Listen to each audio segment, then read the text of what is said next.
আজকে আমরা অষ্টম শ্রেণীর তৃতীয় পর্যায়ক্রমিক মূল্যায়ন 2025 সালের ভূগোল বিষয়ের একটি প্রশ্নপত্র সম্পর্কে আলোচনা করব। প্রশ্নপত্রটা অবশ্যই তোমরা ভালোভাবে প্র্যাকটিস করো, এর মধ্যে থেকে অনেক প্রশ্ন তোমরা কিন্তু পরীক্ষায় কমন পাবে। তো চলো এই ভিডিওতে আমরা ক্লাস 8-এর থার্ড ইউনিট টেস্ট 2025 জিওগ্রাফি সাবজেক্টের এই কোশ্চেন পেপার এবং তার 1 নম্বর এবং 2 নম্বর মানে যে প্রশ্ন রয়েছে তার উত্তরগুলো আমরা এই ভিডিও থেকে দেখে নেব। তো এটা তোমাদের ক্লাস 8-এর থার্ড ইউনিট টেস্ট অর্থাৎ ফাইনাল এক্সাম 2025 সালের ভূগোল বিষয়ের একটি প্রশ্নপত্র এখানে তোমরা দেখতে পাচ্ছ। তো চলো প্রতিটা প্রশ্ন এবং তার উত্তর আমরা এই ভিডিও থেকে পরপর দেখে নিই। 1 নম্বর থেকে দেখো রয়েছে পৃথিবীর রেখা মানচিত্রে উপযুক্ত চিহ্ন ও সংকেত সহ চিহ্নিত করো, যে কোনো 5টির উত্তর লিখতে হবে। 1 × 5 = 5। 1 নম্বর থেকে রয়েছে অ্যাপালেসিয়ান পর্বত, এরপর বেরিং প্রণালী, পম্পাস তৃণভূমি, আমাজন নদী, গ্রেট অস্ট্রেলিয়ান বাইট। তো এগুলো তোমাদের চিহ্নিত করতে হবে। 2 নম্বর থেকে রয়েছে সঠিক উত্তরটি নির্বাচন করো, যে কোনো 10টি। 1 × 10 = 10। 2-1 দাগে ভূপৃষ্ঠ থেকে পৃথিবীর কেন্দ্রের দূরত্ব প্রায় 3670 কিলোমিটার। এখানে দেখা যাচ্ছে 6370 কিলোমিটার, 6730 কিলোমিটার না 7360 কিলোমিটার।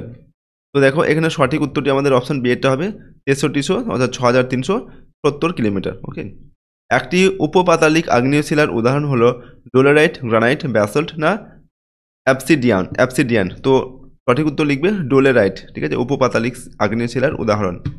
3 নম্বর জলীয় বাষ্প জলকণায় পরিণত হওয়ার প্রক্রিয়াকে বাষ্পীভবন, স্লিট না শিশিরাঙ্ক না ঘনীভবন বলে। তো জলীয় বাষ্প যখন জলকণায় পরিণত হয় তখন সেটাকে বলা হয় ঘনীভবন। এরপর বজ্রপাত সহ প্রবল ঝড় বৃষ্টি, এটা সিরাস, কিউমুলোনিম্বাস, সিরো কিউমুলাস না স্ট্র্যাটোকিউমুলাস মেঘ থেকে হয়। তো বজ্রপাত সহ প্রবল ঝড় বৃষ্টি হয় এটা কিউমুলোনিম্বাস এই মেঘ থেকে। 5 নম্বর দেখে শীতকালীন বৃষ্টিপাতের দেশ বলে নিরক্ষীয় মৌসুমী তুন্দ্রা না ভূমধ্যসাগরীয় জলবায়ু অঞ্চলকে। তো শীতকালীন বৃষ্টিপাতের দেশ বলা হয় ভূমধ্যসাগরীয় জলবায়ু অঞ্চলকে। এরপর পৃথিবীর শ্রেষ্ঠ চলচ্চিত্র শিল্পকেন্দ্র হলিউড অবস্থিত ক্যালিফোর্নিয়ায়, সুইজারল্যান্ডে, অস্ট্রেলিয়াতে না মেক্সিকোতে। তো পৃথিবীর শ্রেষ্ঠ যে চলচ্চিত্র হলিউড এটা হচ্ছে ক্যালিফোর্নিয়ায় অবস্থিত। এরপর হচ্ছে 1992 খ্রিস্টাব্দে ব্রাজিলের ধরিত্রী সম্মেলনে অংশগ্রহণ করেছিল 168টি 178টি দেশ। এখানে উত্তর লিখবে 179টি দেশ, অপশান সি এরটা। পরিবেশের অবনমনের একটি মনুষ্যসৃষ্ট কারণ হলো ভূমিকম্প, অপরিকল্পিত নগরায়ন, অগ্নুৎপাত না সুনামি। তো পরিবেশের অবনমনের একটি মনুষ্যসৃষ্ট কারণ হচ্ছে অপরিকল্পিত নগরায়ন। 9 নম্বর হচ্ছে পৃথিবীর ক্ষুদ্রতম মহাদেশ এশিয়া, আফ্রিকা, ওসিয়ানিয়া না আন্টার্কটিকা। তো ওসিয়ানিয়া হচ্ছে পৃথিবীর ক্ষুদ্রতম মহাদেশ। অস্ট্রেলিয়ার সর্বোচ্চ পর্বতশৃঙ্গ হলো মাউন্ট উইলহেলম, এরপর হচ্ছে Mount জিয়েল, Mount Bruce, Mount Kosciuszko. তো অস্ট্রেলিয়ার সর্বোচ্চ পর্বতশৃঙ্গ হচ্ছে মাউন্ট কোসিয়াস্কো।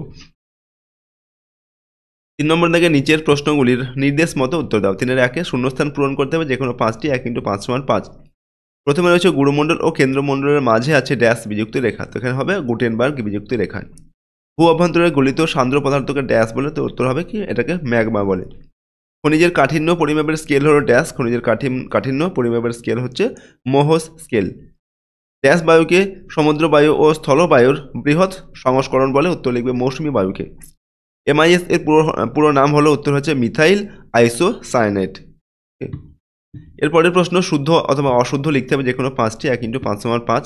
তো প্রথমে রয়েছে দেখো journey to the centre of the earth, পৃথিবীর বিখ্যাত কল্পবিজ্ঞানের গল্প জুল ভার্নের লেখা।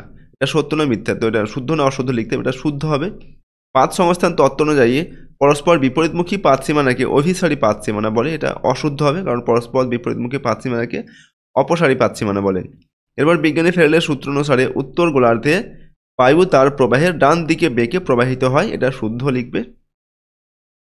নিরক্ষীয় অঞ্চলে দুপুরের পর বা বিকেলের দিকে বজ্রপাত সহ পরিচালন বৃষ্টিপাত হয়। এটা শুদ্ধ হবে। ম্যানগ্রোভ অরণ্য দেখা যায় নিরক্ষীয় অঞ্চলে। এটা অশুদ্ধ হবে, কারণ ম্যানগ্রোভ অরণ্য উপকূলবর্তী লবণাক্ত কাদা মাটিতে দেখা যায়। এরপর 3 নম্বর হচ্ছে এক কথায় উত্তর লিখতে হবে, যে কোনো 5টি। 1 × 5 = 5। পৃথিবীর গভীরতম সোনার খনি কোনটি? তো রবিনসন দ্বীপ এটি হচ্ছে পৃথিবীর গভীরতম সোনার খনি, যেটা দক্ষিণ আফ্রিকায় অবস্থিত। প্রায় 30 কোটি বছর আগে পৃথিবীর সমস্ত জলভাগ যে একটি বিশাল ভূখণ্ড রূপে অবস্থান করেছিল তার নাম কি? উত্তর লিখবে, সেটাকে বলা হয় প্যানজিয়া। এরপর গুহার ছাদ থেকে ঝুলন্ত চুনাপাথরের দণ্ডকে কি বলে? সেটাকে বলা হয় স্ট্যালাকটাইট। ওকে, নেক্সট হচ্ছে অ্যাড্রিয়াটিক সাগরের উপকূলবর্তী অঞ্চলের শীতল স্থানীয় বায়ু কি নামে পরিচিত? উত্তর হচ্ছে বোরা। এরপর হচ্ছে পরিবেশের কোনো অংশের ক্ষতি হলে তার নিজে থেকে পূরণ হয়ে যাওয়াকে কি বলে?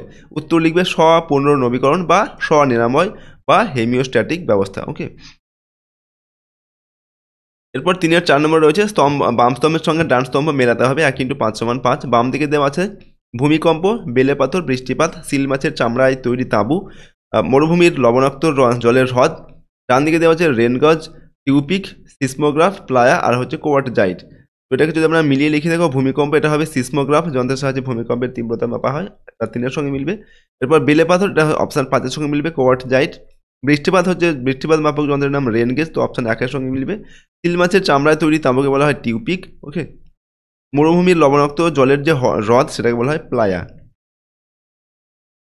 এরপর 4 নম্বর থেকে যে কোনো 4টি প্রশ্নের উত্তর লিখতে হবে। প্রশ্ন নাম্বার 2 করে 4 দোকানে 8 নম্বর দেওয়া আছে। প্রথমে রয়েছে 4-এর 1 নম্বর দাগে ভূমিকম্পের কেন্দ্র কাকে বলে? চিত্র দাও। ভূমিকম্পের কেন্দ্র হলো ভূ অভ্যন্তরের যে স্থান থেকে ভূমিকম্পের উৎপত্তি হয়, অর্থাৎ যেখানে প্রথম ফাটল সৃষ্টি হয় এবং ভূকম্পনের সূচনা হয়, সেই কেন্দ্র থেকেই এই কেন্দ্র থেকেই তরঙ্গ আকারে কম্পন চারপাশে ছড়িয়ে পড়ে। ওকে। অর্থাৎ ভূমিকম্পের যে মানে ভূ অভ্যন্তরের যে জায়গায় প্রথমে ভূমিকম্পটা তৈরি হয় সেটাকে বলা হয় ভূমিকম্পের কেন্দ্র। তাহলে 2 নম্বর হচ্ছে জলবায়ু অঞ্চল কাকে বলে? তো জলবায়ু অঞ্চল হলো পৃথিবীর এমন সব এলাকা যেখানে দীর্ঘমেয়াদী আবহাওয়ার গড় অবস্থা, যেমন হচ্ছে তাপমাত্রা, বৃষ্টিপাত, বায়ুর চাপ এবং বায়ু প্রবাহের ধরন প্রায় একই রকমের হয়। এই বৈশিষ্ট্যগুলোর উপর ভিত্তি করে পৃথিবীকে বিভিন্ন জলবায়ু অঞ্চলে ভাগ করা হয়। তাহলে 3 নম্বর হচ্ছে শিশির ও কুয়াশার মধ্যে দুটি পার্থক্য লেখো। তো শিশির আর কুয়াশার মধ্যে পার্থক্য হচ্ছে কি? প্রথম হচ্ছে গঠন, এদের গঠনগত দিক থেকে কি বা গঠনের যে স্থান সেটা কীরকম। শিশিরের ক্ষেত্রে দেখো ভূপৃষ্ঠ সংলগ্ন কঠিন বস্তু, পাতা বা ঘাসের উপর গঠিত হয়। অর্থাৎ শিশির যখন পড়ে নিচে কোনো যে শক্ত সারফেস, ঠিক আছে, বা কোনো পাতা, সেই সমস্ত জায়গায় শিশির পড়ে। আর কুয়াশা কোথায় হয়? ভূপৃষ্ঠ সংলগ্ন বায়ুস্তরে ভাসমান অবস্থায় গঠিত হয়। অর্থাৎ কুয়াশা কিন্তু বাতাসে ভাসতে থাকে, আর শিশির কি হয়? কোনো একটা জায়গায় পড়ে আর কি, ঠিক আছে।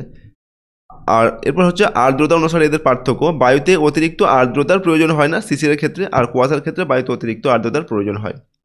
3 নম্বর হচ্ছে দৃশ্যমানতা। এর কারণে দৃশ্যমানতার কোনো হ্রাস ঘটে না। অর্থাৎ শিশির পড়লে শিশিরের কারণে কোনো আমরা যে দৃশ্যমানতা বলতে আমরা যে কোনো জিনিসকে দেখা যায় আর কি, শিশিরের ক্ষেত্রে দেখা যায়, ঠিক আছে, সমস্ত জিনিস। আর কুয়াশার ক্ষেত্রে কি হয়? এর কারণে দৃশ্যমানতা অনেক কমে যায়, অর্থাৎ আমরা কোনো কিছু দেখতে পাই না, সব কিছু অন্ধকারের মতো হয়ে যায়, ঠিক আছে। এরপর তাহলে 4 নম্বর স্থিতিশীল উন্নয়ন বলতে কী বোঝো? তো স্থিতিশীল উন্নয়ন বা ধারাবাহিক উন্নয়ন বা সাস্টেনেবল ডেভেলপমেন্ট হলো সেই ধরনের উন্নয়ন প্রক্রিয়া যার মাধ্যমে ভবিষ্যৎ প্রজন্মের চাহিদা পূরণের ক্ষমতাকে অক্ষুণ্ণ রেখে বর্তমান প্রজন্মের মানুষের চাহিদা পূরণ করা যায়। এটাই হচ্ছে স্থিতিশীল উন্নয়ন। অর্থাৎ বর্তমান প্রজন্মের যে চাহিদা সেটা যেমন মেটানোর ক্ষেত্রে ভবিষ্যৎ প্রজন্মের চাহিদার ক্ষেত্রে যেন কোনো বাধা না থাকে, সেইভাবেই বর্তমানে যে উন্নয়নটা করা উচিত, সেটাই হচ্ছে স্থিতিশীল উন্নয়ন। এরপর বৃষ্টির ছায়া অঞ্চল চিত্রসহ উদাহরণ দাও। তো বৃষ্টিছায়া অঞ্চল কিনা? জলীয় বাষ্পপূর্ণ বায়ু ভূপৃষ্ঠের ওপর দিয়ে প্রবাহিত হওয়ার সময় পর্বতে বাধা পেলে পর্বতের গা বেয়ে উপরে ওঠে এবং ঘনীভূত হয়ে পর্বতের প্রতিবাদ ঢালে প্রচুর পরিমাণে বৃষ্টিপাত ঘটায়। পর্বত অতিক্রম করে ওই বায়ু যখন বিপরীত বা অনুপাত ঢালে পৌঁছায়, তখন বায়ুতে জলীয় বাষ্প কমে যায়, ফলে পর্বতের বিপরীত পাশে বা অনুপাত ঢালে বৃষ্টিপাত খুব কম হয়। এই স্বল্প বৃষ্টিপাতযুক্ত অঞ্চলকে বৃষ্টির ছায়া অঞ্চল বলে। উদাহরণ হচ্ছে ভারতের পশ্চিম ঘাট পর্বতের পূর্ব ঢাল, যেমন হচ্ছে মহারাষ্ট্রের দাক্ষিণাত্য মালভূমির কিছু অংশ, সেখানে কি হয়? বৃষ্টির ছায়া অঞ্চল তৈরি হয়েছে এই সমস্ত জায়গায়। 5 নম্বর দাগে সংক্ষিপ্ত উত্তর লিখতে হবে যে কোনো 4টি, প্রশ্নের মান 3 করে, 3 4 12 নম্বর দেওয়া আছে। প্রথমে 5-এর 1-এ অ্যানাবেটিক বায়ু এবং ক্যাটাবেটিক বায়ু কাকে বলে? নিরক্ষীয় নিম্নচাপ বলয় সৃষ্টির কারণ কি? চিত্রসহ আলোচনা করো। ভূমধ্যসাগরীয় জলবায়ু অঞ্চলের স্বাভাবিক উদ্ভিদের বর্ণনা দাও। আধুনিক কৃষি পদ্ধতি কিভাবে পরিবেশের ক্ষতি করছে? অস্ট্রেলিয়ার পশ্চিম দিকের মালভূমির কোন অংশে সারাদিন ধরে পাথরের রঙের পরিবর্তন ঘটে এবং কেন? তো এখানে 5টি প্রশ্ন রয়েছে, তার থেকে 4টির উত্তর লিখতে হবে, 3 নম্বর মানের প্রশ্ন। এরপর দেখো 6 নম্বর থেকে যে কোনো 3টি প্রশ্ন উত্তর করতে হবে। 3 5 15 নম্বর, প্রতিটা প্রশ্নের মান 5 নম্বর করে। 6 একে সক্রিয়তার ভিত্তিতে আগ্নেয়গিরি শ্রেণীবিভাগ করে প্রতিটি বিভাগের একটি করে উদাহরণ ও চিত্র দাও। 6 2 হচ্ছে পরিবেশের অবনমনের কারণগুলি আলোচনা করো। দক্ষিণ আমেরিকা মহাদেশের জলবায়ুর বৈচিত্র্যের কারণগুলি লেখো। এরপর মার্ডার্লিং অববাহিকার কৃষি ও পশুপালনের উন্নতির কারণগুলি ব্যাখ্যা করো বা আলোচনা করো। 5 নম্বরে রয়েছে দেখো 6-এর 5 নম্বরে দেখো তোমার বাড়ির চারপাশের পরিবেশ ও বিদ্যালয় পার্শ্ববর্তী পরিবেশের অবনমন নিয়ন্ত্রণের উপায়গুলি বর্ণনা করো। এখানে 5টি প্রশ্ন রয়েছে, 5 নম্বর মানের প্রশ্ন এগুলো। এখান থেকে তোমাদের 3টির উত্তর কিন্তু লিখতে হবে, ঠিক আছে? যেকোনো 3টি প্রশ্নের উত্তর লিখতে বলা হচ্ছে। তো দেখো আজকে আমরা তোমাদের ক্লাস 8-এর থার্ড সামেটিভ ইভ্যালুয়েশন 2025 সালের জিওগ্রাফি সাবজেক্টের একটি কোশ্চেন পেপার সম্পর্কে আলোচনা করলাম। প্রশ্নপত্রে যে প্রশ্নগুলো দেওয়া হয়েছে এগুলো খুবই ইম্পর্টেন্ট প্রশ্ন, সুতরাং প্রতিটা প্রশ্নোত্তর অবশ্যই তোমরা কিন্তু প্র্যাকটিস করে নেবে পরীক্ষার জন্য। পরীক্ষার আগে এগুলোর থেকে তোমরা অনেক প্রশ্ন কিন্তু পরীক্ষায় কমন পেয়ে যাবে, ঠিক আছে? আর যদি আমাদের এই চ্যানেল নতুন হয়ে থাকে চ্যানেলটিকে প্লিজ সাবস্ক্রাইব করবে এবং ভিডিওটিতে লাইক করবে। আজকে আমরা এই ভিডিওটিকে এখানে শেষ করছি। সম্পূর্ণ ভিডিওটি দেখার জন্য অসংখ্য ধন্যবাদ।